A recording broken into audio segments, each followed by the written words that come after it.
de parler de ce sujet-là.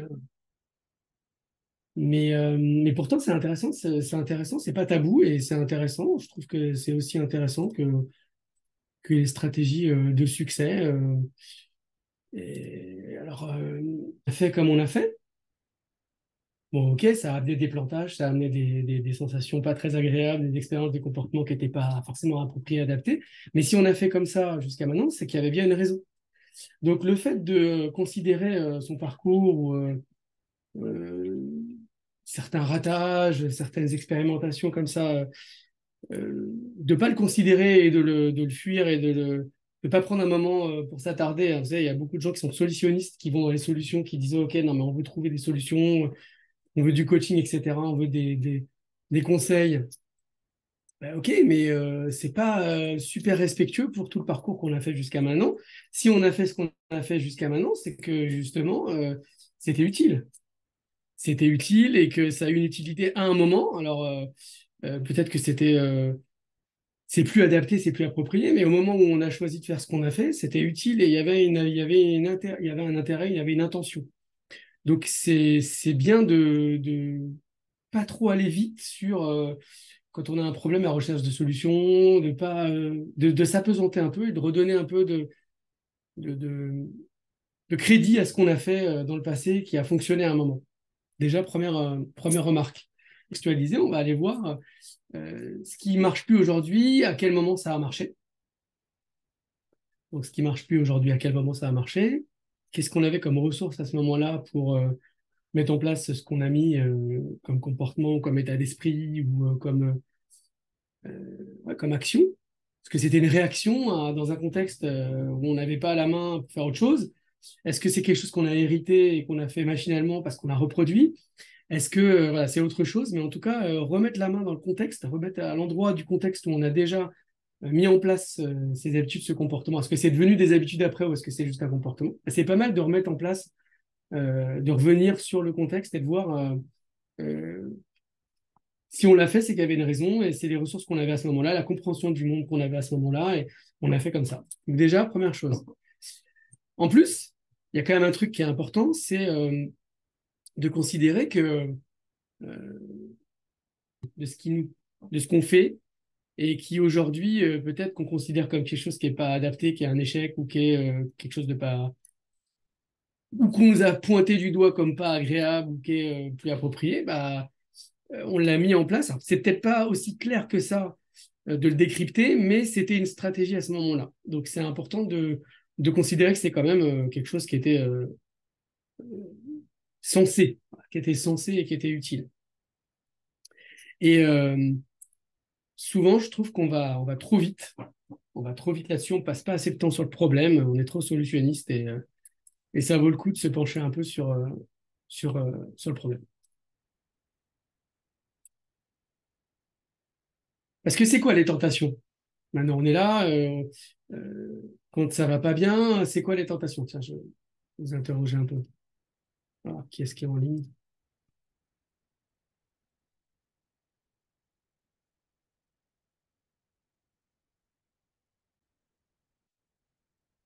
Je reformule la question pour voir si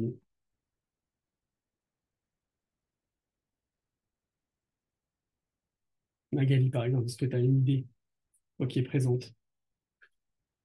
C'est quoi les tentations quand on est dans une situation un peu obscure ou à problème, plutôt que de considérer le problème, déjà de le considérer, de lui donner un peu de crédit, c'est quoi déjà les tentations, les réflexes qu'on peut avoir par rapport à cette situation-là?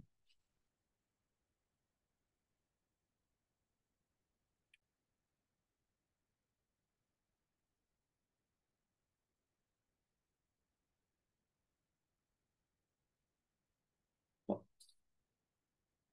je vais faire des propositions. Je vais faire des propositions comme ça, on va voir si c'est reçu ou pas. Donc les tentations, ça va être,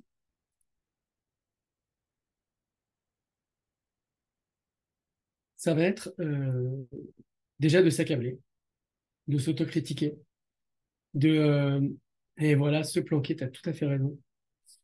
Mais déjà, s'accabler, ça, souvent on voit ça on s'accable, on s'en veut, on peut en vouloir au monde entier, mais souvent on s'en veut à soi-même. Ça, c'est plus facile de s'en vouloir à soi-même. Donc on va s'autocritiquer, on va s'auto-juger, on va créer de la culpabilité, on va créer beaucoup de choses encombrantes qui sont pas très sympas pour, si on revient à ce qu'on disait pour les tentatives de solutions qu'on a trouvées en premier lieu, donc ce qu'on avait mis en place et qui était adapté au moment, avec les ressources qu'on avait. Donc ça, c'est pas très cool pour nous-mêmes. Ensuite, effectivement, il y a le déni. Ça, c'est le manque de responsabilité. Donc ça va être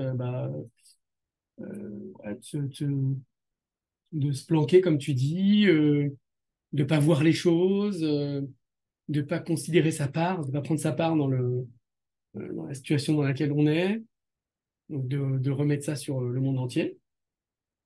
En tout cas, il y a plein de tentations. Donc le déni, on en a parlé. Et il y a aussi et, un des soucis un peu limitants, une des choses un peu limitantes qui peut faire toujours la même chose, c'est de continuer à faire ce qu'on fait. Chez les sportifs, par exemple, ou même dans les qui posent souci, dans tous les cas, hein, on va faire plus qu'on fait, voire pire, on va faire encore plus de ce qu'on fait. Par exemple, il y a des sportifs comme ça qui s'entraînent et ils disent, je suis pas bon, je vais m'entraîner encore plus. Au travail, on va travailler encore plus. Donc, quantitativement, on va travailler encore jusqu'à 23 heures, jusqu'à minuit, jusqu'à 2 heures du mat. On va faire encore plus de ce qu'on fait déjà. Et on le fait tous, hein. Je suis le premier à le faire également, l'erreur, à la faire également. On fait plus que ce qu'on fait déjà, ce qu'on sait déjà faire, c'est une zone de confort. Et puis changer, c'est compliqué. Il faut trouver de nouveaux modes d'opération, de nouveaux regards sur la situation. Il faut se creuser un peu la tête, il faut faire preuve de créativité. L'habitude, c'est un raccourci qui est sympa, hein, mais qui est aussi enfermante. Donc, c'est la boucle de faire ce qu'on a toujours fait ou de faire encore pire, encore plus que ce qu'on a déjà fait. Et en général, ça épuise. C'est ça que ça fait. Ça épuise, ça renforce les limites de ce qu'on a déjà touché. Ça nous frustre, ça nous fait, c'est déceptif, c'est pas bon. Et puis, il y a un autre truc qui peut être aussi une tentation, puisqu'on est encore dans les tentations. Il y a encore un autre truc qui peut être une tentation, c'est de changer du tout au tout. Alors, changer le contexte, tout quitter, tout changer, vouloir tout changer, ou alors se changer du tout au tout. Ça, c'est aussi une... Et c'est un grand qui n'est pas forcément finalement adapté, adéquat, juste, parce que ça nous éloigne du point d'ancrage qu'on avait, qui était qu'on faisait ce qu'on faisait à un moment et qu'on a continué à faire ce qu'on faisait. Ça nous éloigne tellement qu'on perd l'intérêt qu'il y avait à le faire. Et bah, c'est un peu dangereux, quoi. Je sais pas si vous avez déjà vécu ce genre d'écart, mais on peut s'éloigner de ce qu'on veut pas ou de ce qu'on veut. Donc ça, c'est un petit peu un autre danger. Euh, voilà, on veut se fuir soi-même. Donc c'est s'éloigner aussi de ses propres valeurs et de ses besoins. Et ça peut être ça peut être un petit souci par rapport à une situation à problème. C'est que fois en changeant de contexte, en changeant de contexte, effectivement, ça peut être une solution parce que d'un coup, on se rend compte que on arrive à voir plus clair. Donc, je dis pas que c'est pas bien, hein. On peut de temps en temps changer de contexte. C'est pas bulle. Et à mieux départir notre zone de responsabilité, à mieux clarifier la situation, à mieux voir qu'est-ce que justement on peut continuer à bien faire ou alors on peut commencer à faire autrement. Donc ça, c'est plutôt une bonne pratique. On peut ignorer ses besoins, ses peurs, ses ressentis. Donc ça rejoint le déni, mais on peut ignorer tout ça et ça peut être un danger aussi. On peut carrément maltraiter nos peurs, donc on peut les distorsionner, les amplifier, on peut faire plein de choses avec les peurs tant qu'on n'ouvre pas le message. On peut faire pas mal de choses et effectivement ne pas traiter réellement ce qui nous amène à réfléchir au sujet. Dans les peurs, il y en a plein, hein. Déjà, il faut savoir de quelle peur on parle. On peut avoir la peur de rater, la peur d'oser, la peur de se lancer, la peur du résultat, la peur de perdre, la peur du regard de l'autre, la peur de son propre regard, la peur d'être jugé. Il y a beaucoup de peurs, donc des peurs qui nous appartiennent pas, des peurs qu'on nous met dessus. Donc c'est déjà vachement important euh, domaine de la peur, de voir laquelle c'est, si c'est une somme de peur, si c'est confus et qu'il faut de nouveau aller chercher à l'intérieur, il y a quoi comme peur, ça peut être sympa.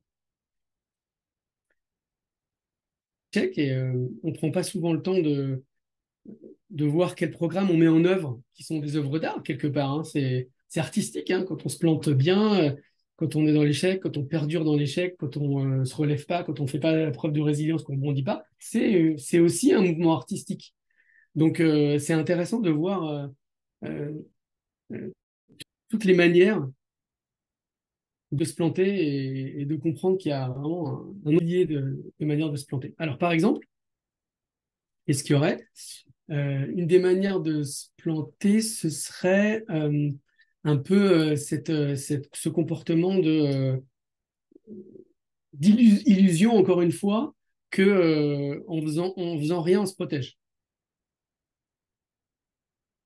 On reste figé et finalement, on ne prend pas de risque et on se protège. Encore une fois, hein, ça m'est arrivé. Donc, c'est une illusion. Pourquoi? Parce que effectivement, c'est vrai qu'en faisant moins de choses, on prend moins de risques, mais on n'est pas en mouvement. Donc, on ne va pas vers un objectif, on ne vit pas, on n'est pas vivant.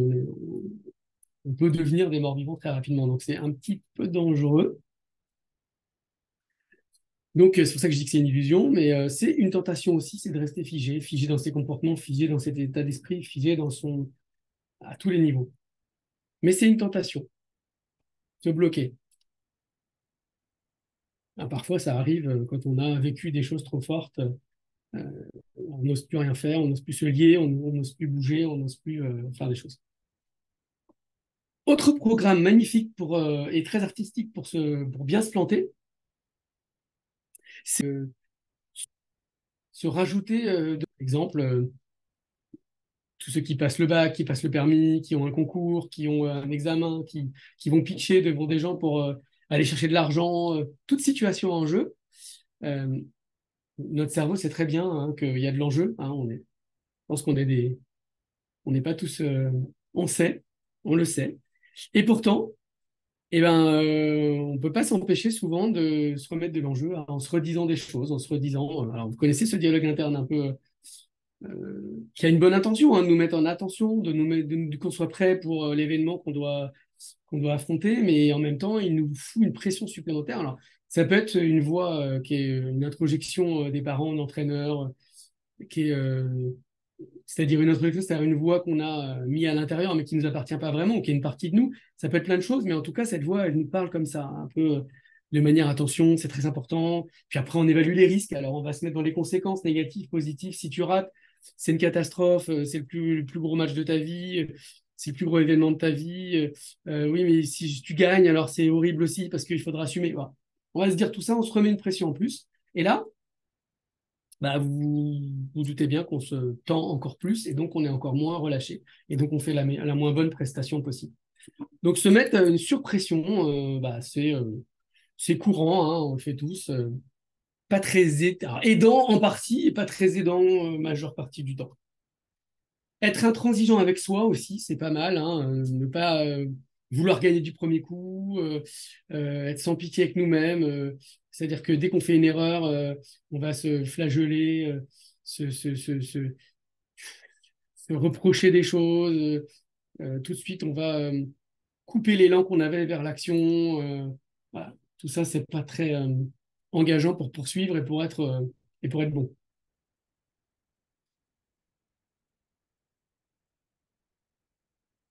Ensuite, qu'est-ce qu'il y a d'autre comme programme?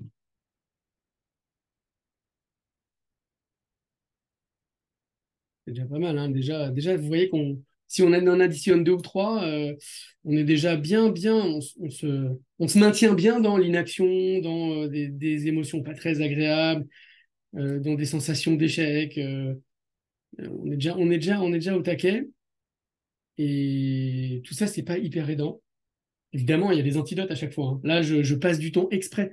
Normalement, quand je passe du temps comme ça, c'est frustrant parce qu'on se dit, ouais, mais d'accord, ok, mais on voudrait bien avoir des solutions, on voudrait bien, c'est sympa tout ça, mais on aimerait bien savoir comment faire autrement et comment et des solutions. Mais justement, c'est ça, la tentation, c'est tout de suite d'aller dans la solution et de pas assez faire l'enquête et de pas assez passer de temps sur ce qui, justement, on pourrait débugger, identifier, circonscrire.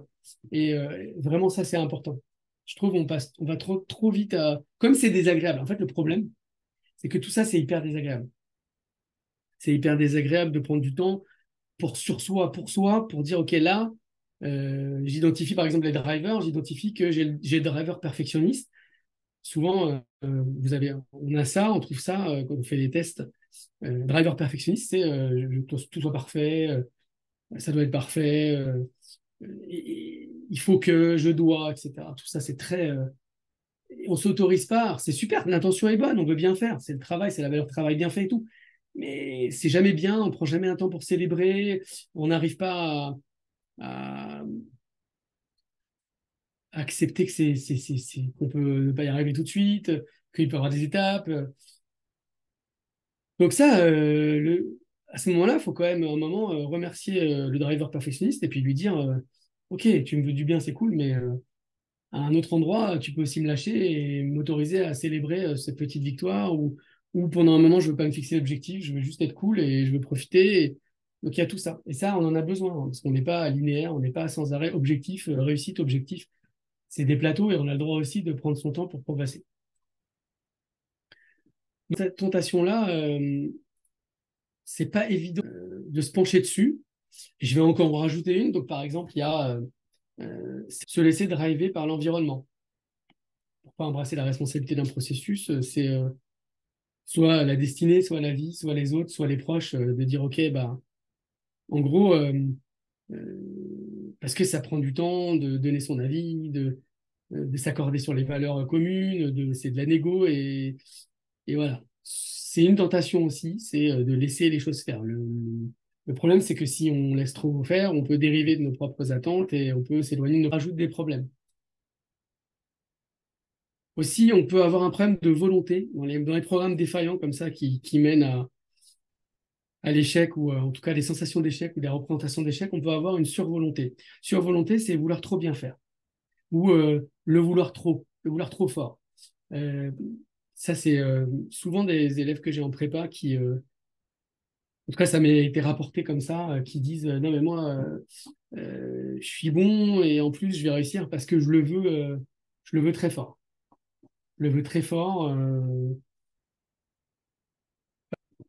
C'est hyper important d'être motivé, d'avoir de l'ambition, mais une surmotivation, ça peut aussi amener vers l'escalade parce que ça va amener vers euh, une mauvaise fixation des objectifs, vouloir taper trop fort. Enfin, il y a tout ça qui peut arriver. Donc, voilà, surinvestir, ça peut être aussi une des raisons pour lesquelles voilà, on va pas performer dans le bien-être. En fait, performer, c'est bien, mais c'est surtout performer en étant cool. Si c'est performer en étant stressé et réussir, mais en étant malade, ça vaut pas le coup. Donc, l'idée, c'est de réussir en étant en bonne santé, en étant bien, en étant cool. Donc, quand on est trop orienté résultat, quand on est trop sur le résultat, bah, on se passe la rate au courbouillon et ça peut effectivement nous amener vers oublier le processus, oublier le chemin, oublier les étapes, oublier les apprentissages, oublier tout ce qu'on aurait pu tirer de ça. Se juger, bien sûr. Bienvenue à ceux qui ont rejoint la vidéo. Se juger, bien sûr. Dès qu'on rajoute du jugement sur ses propres actions, bah, souvent il n'est pas très bienveillant et pas très encourageant, hein. C'est un jugement qui est là pour s'auto-infliger une critique.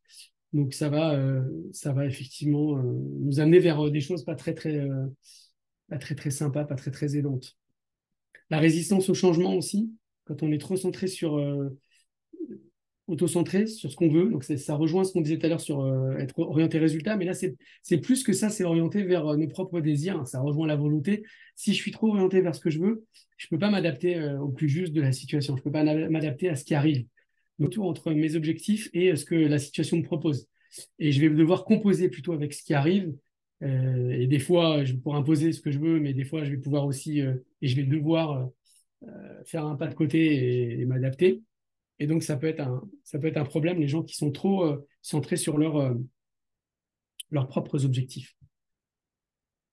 Avoir des grandes attentes également. On voit que ça rejoint l'exemple que je vous donnais tout à l'heure, c'est souvent tout ou rien, les sportifs, tout ou rien, c'est ça ou rien. Et un objectif qui serait atteint, qui aurait été atteint à 70% est souvent un échec pour les gens. Non, mais je l'ai pas eu, je l'ai eu, je l'ai pas eu. Oui, mais c'est pas tant en... Il faut cranter l'objectif et tout ce que j'aurais appris, si je donne l'exemple de l'école de commerce, si je fais une école de commerce 3 ans, dans dans ce que j'ai fait, dans les 3 ans, il y a forcément eu des apprentissages. Déjà, il y a un équivalent qui fait que quand j'arrête, si je rate, bah, j'ai la fac, j'ai vraiment en licence, ou j'ai talent, puis j'ai tout ce que j'ai appris en méthode, etc., etc. Donc rien n'est perdu, même si j'ai pas eu mon HEC ou autre, tout n'est pas perdu. Souvent des choses qui fonctionnent. Un cas comme ça qui était tout ou rien et avec lequel on a travaillé il y a déjà une dizaine d'années, finalement, il a fait un doctorat de finance. Il n'est pas plus mal loti que certains qui ont fait HEC. Ça va très bien quand même pour lui. Donc, on voit bien que c'est cette erreur du tout ou rien. Ça va?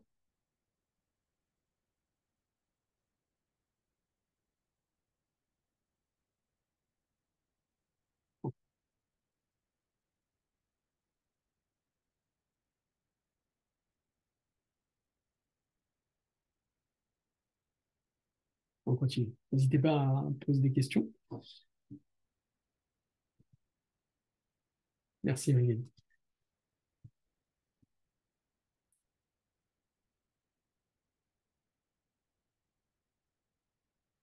Alors, la question, c'est à partir de là, c'est comment est-ce qu'on fait? Comment est-ce qu'on fait? Comment est-ce qu'on fait quand on est dans ces tentations? On va pas aller tout de suite dans la solution parce que c'est justement, je résiste aussi à la tentation d'aller dans les solutions, je résiste à vous donner euh, des conseils, des pseudo-conseils qui seraient pas appropriés parce qu'ils seraient pas contextualisés, qui seraient pas sur mesure. Donc, dans tous les cas, ce serait pas juste. Mais déjà, c'est résister à la tentation d'aller dans une solution trop rapidement. Ça, c'est le premier truc. Résister à la tentation, à toutes ces tentations qu'on a vues là depuis maintenant une demi-heure et prendre un temps pour voir, pour vraiment voir c'est quoi le problème. Si on prend n'importe quel exemple, n'importe quel contexte, la tentation, ça va être si je suis, il y a quelque chose qui me va pas bien, la tentation, c'est bah, de m'énerver sur les gens ou de me réfugier dans une consommation, par exemple, de sucre ou ça peut être ça. Hein. Bon, déjà, je prends conscience de boucle. Je suis dans une boucle. Dès qu'il m'arrive ça, qu'est-ce que je fais? Je déduis des choses, je pense des choses, je déduis des choses, je me raconte quelque chose, ça heurte certainement des valeurs, ça m'énerve. Qu'est-ce que je fais derrière? Je suis très énervé. Est-ce que je gère ma colère ou pas? Soit elle est destructrice, soit elle est gérée, ça dépend de l'intensité de la colère. En tout cas, bon, je m'énerve sur les gens, derrière, qu'est-ce qui se passe? Bah, je rattrape le coup, ou alors je fais une action corrective, mais je suis pas bien, etc., etc. Bon, ok, j'ai vu la boucle. Une fois que j'ai repéré ma boucle, déjà, ça va beaucoup mieux. Parce qu'au lieu de d'aller après m'énerver donc excessivement, ou alors aller dans une pseudo-régulation avec, je sais pas, ça peut être à manger, mais ça peut être du sucre, mais ça peut être aussi de l'alcool, ça peut être n'importe quoi.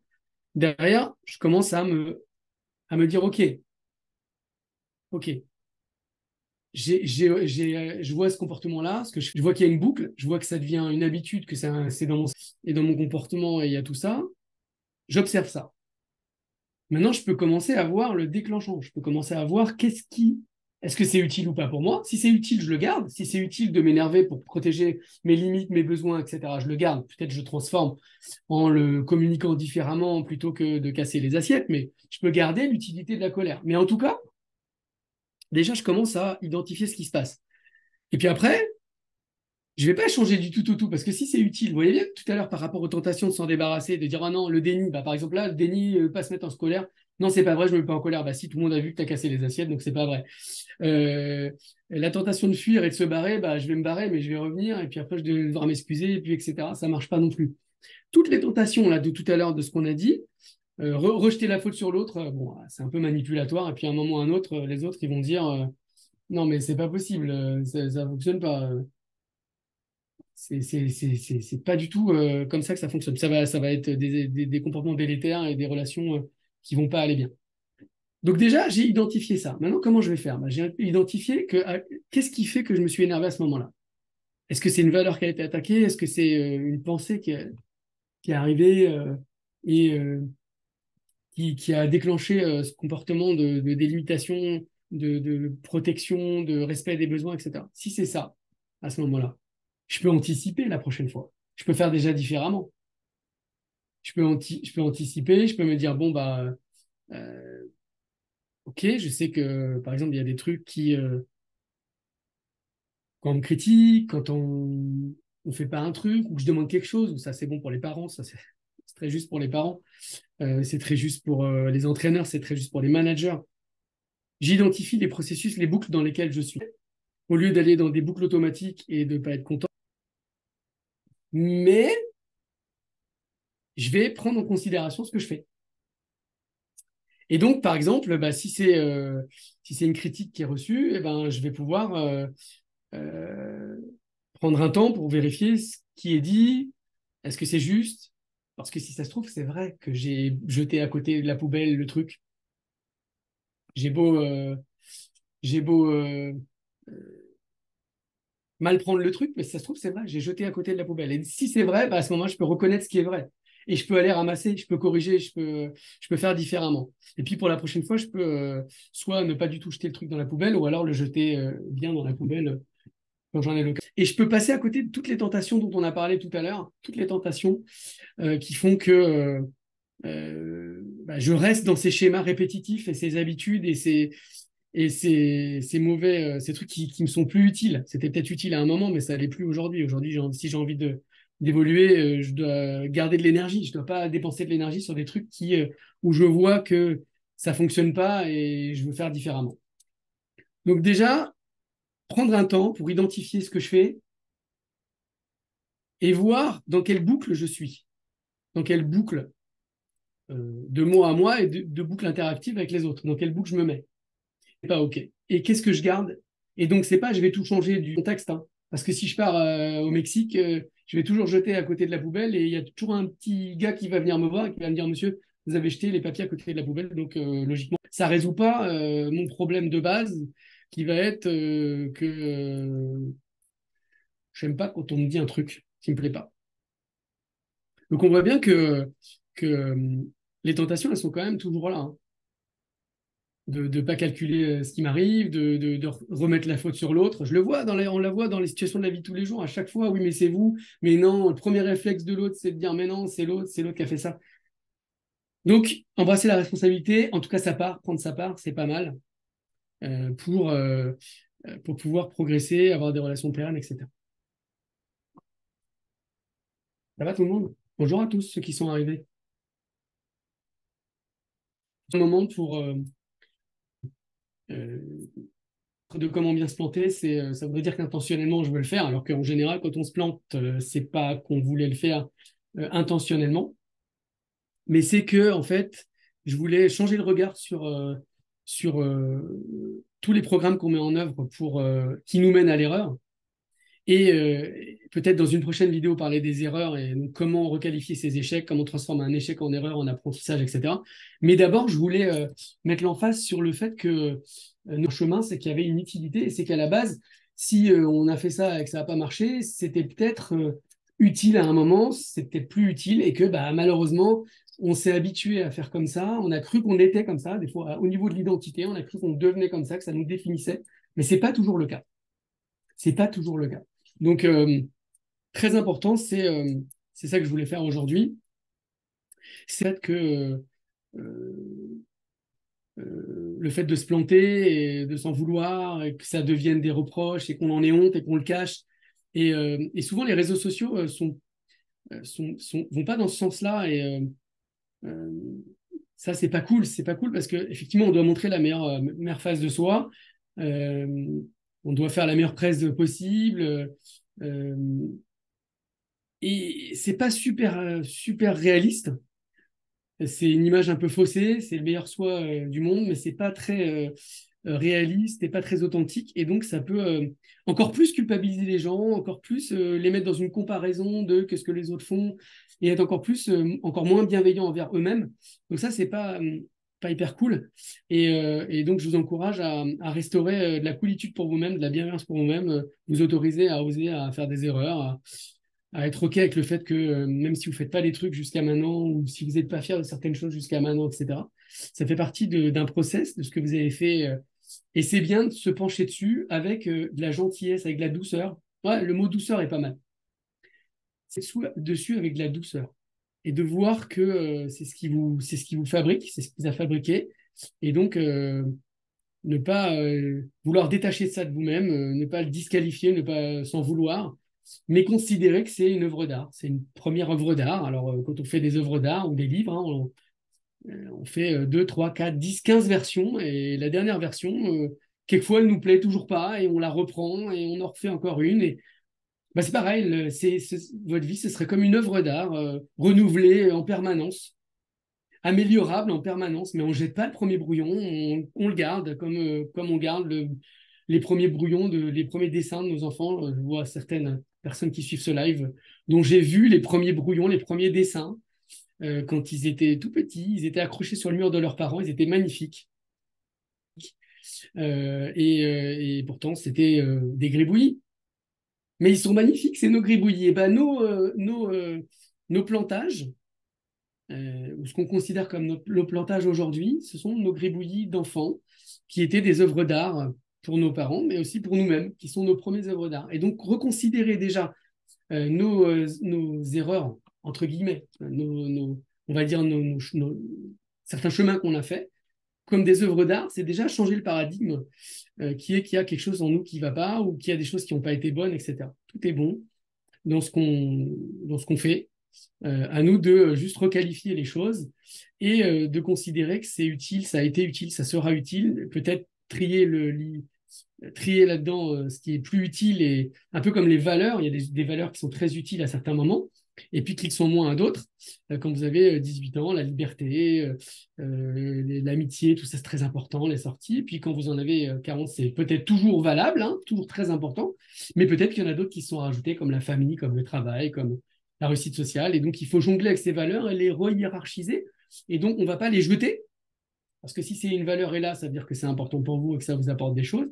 On ne va pas les jeter, mais on va les reconsidérer, les re-hiérarchiser. Bah, c'est pareil, ce que vous avez fait, reconsidérez-les avec beaucoup de douceur, avec beaucoup de gentillesse et requalifiez-les, re-hiérarchisez-les et puis sélectionnez ce que vous voulez garder, un peu comme un tri, un peu comme quand on va dans son placard et qu'on regarde les affaires, bon bah on les trie, on les trie. On n'est pas obligé de les jeter, on peut les mettre dans le tiroir de derrière. Et puis on met les nouvelles choses qui nous plaisent bien, on les met devant et puis on fait un nouveau tri en fonction de l'utilisation qu'on a. Donc c'est plutôt positif de faire comme ça. Donc voilà, changer de regard par rapport à soi et à son passé ou à ses échecs ou à ses modes de faire. Et, euh, attention aux tentations, donc c'était ça le message, attention aux tentations qui sont de le disqualifier, de fuir, de faire un déni, de mettre la faute sur l'autre, de mettre trop d'importance à certaines choses, donc de pouvoir prendre du recul et, euh, et remettre les choses à leur place aussi en fonction de aujourd'hui, peut-être plus si important de le considérer comme ça, pas de se mettre de surpression, tout ce qu'on a vu, des tentations qui pourraient être voilà, délétères et qui nous maintiendraient dans ce problème. En fait, c'est ça. C'est que toutes ces tentations ne nous permettent pas justement de passer le cap. Donc c'est dommage. Donc voilà, je vous encourage, en tout cas dans ce premier, cette première vidéo, je voulais vous encourager à déjà peut-être pas de faire du tout ou rien, de pas de faire du tout ou tout, mais de faire de la nuance, d'utiliser la nuance de garder ce que vous avez fait et de le trier, de le sélectionner. Voilà mon message pour aujourd'hui. Je suis évidemment ouvert à tous les commentaires et à toutes les questions.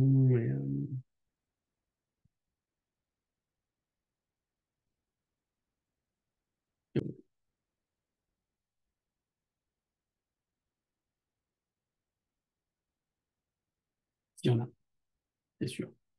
Si on n'a pas, on va reprendre le cours de notre dimanche absolument magnifique et se donner rendez-vous un autre dimanche.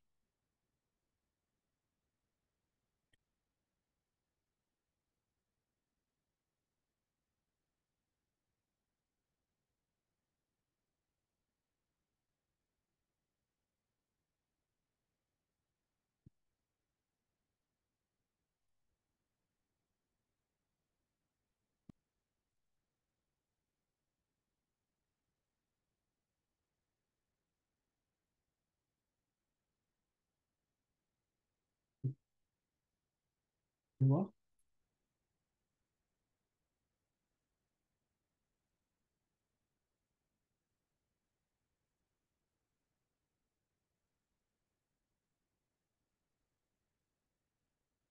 Et bien, s'il n'y a pas d'autres questions, il me reste à vous saluer, à vous souhaiter une magnifique continuation de dimanche et à vous dire très très bientôt sur ce média ou sur un autre, ou dans la vraie vie d'ailleurs.